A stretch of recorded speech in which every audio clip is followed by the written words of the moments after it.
అభిమానులు అంటే ఇట్లున్నారు. అందరికీ నమస్కారం. బాబులకే బాబు ఇక్కడ చూస్తుంటే నిజంగా మెడలో ఈ టవల్స్ చూస్తుంటే ఒక్క నిమిషం ఒక్కరు ఒక్కొక్క పవన్ కళ్యాణ్ లాగా ఉన్నారు ఇక్కడ. ఎంత జోషు, ఎంత అభిమానం.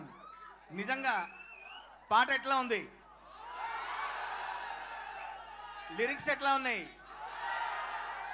నేను ఇవాళ వచ్చేటప్పుడు 1ంటికి ట్విట్టర్లో పెట్టా,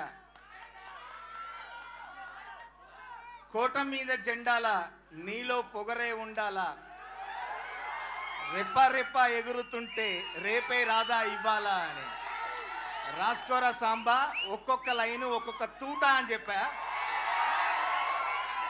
నిజంగా నాకు గుండెలో ఒక తెలివని ఒక వెలితి ఉండేది. మన పవర్ స్టార్కి భీమ్లా నాయక్లో 2 పాటలు రాసినా కూడా, మంచి పాటలు రాసినా కూడా ఒక డాన్స్ నెంబర్, ఒక హిట్ నెంబర్ రాయలేదే అనే ఒక లోపల ఉండేది. అది ఇప్పుడు తీరిపోయింది నాకు. ఇవాళ ట్విట్టర్లో పొరపాటున నా బర్త్డే అనుకొని ట్వీట్ చేశారు.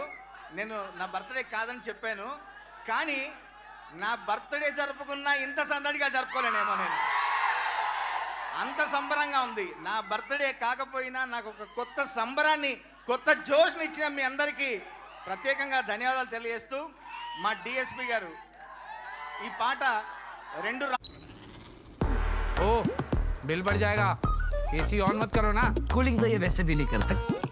కూర్చొని ఈ పాట రాయడం జరిగింది. డిఎస్పి గారి బీట్స్ అదిరిపోయే మోత, అదిరిపోయే ట్యూను.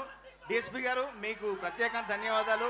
హరీష్ అన్న అంటే, పవన్ కళ్యాణ్ గారు అంటే మీకు ఎంత అభిమానమో మీరు చాటుకున్నారు. మరొకసారి ప్రత్యేక ధన్యవాదాలు సార్.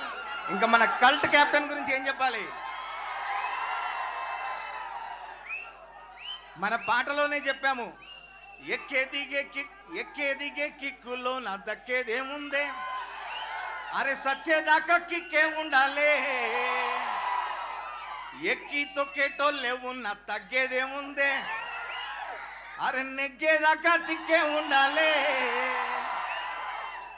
ఎవరో ఏదో అన్నారని, మన సినిమా గురించి మాట్లాడుతున్నారని ఎక్కడ మనం తగ్గేది లేదు. మన సినిమాను ఉగాది రోజు, కొత్త సంవత్సరం నాడు కొత్త జోష్తో, కొత్త సంబరంతో మనం జరుపుకుందాం అన్న. మరొకసారి ప్రత్యేక ధన్యవాదాలు తెలియజేసుకుంటూ, నాకు ఇట్లాంటి అత్యద్భుతమైన పాట ఇచ్చినందుకు మా మైత్రి మూవీ మేకర్స్ గారికి, రవి గారికి, నవీన్ గారికి ప్రత్యేక ధన్యవాదాలు తెలియజేసుకుంటూ, మా గార్జియస్ రాశికి కూడా ప్రత్యేకంగా ధన్యవాదాలు తెలియజేసుకుంటూ, thank you very much. Thank you Kasila Samanna, thank you so much. ఇప్పుడు బ్యూటిఫుల్ రాశి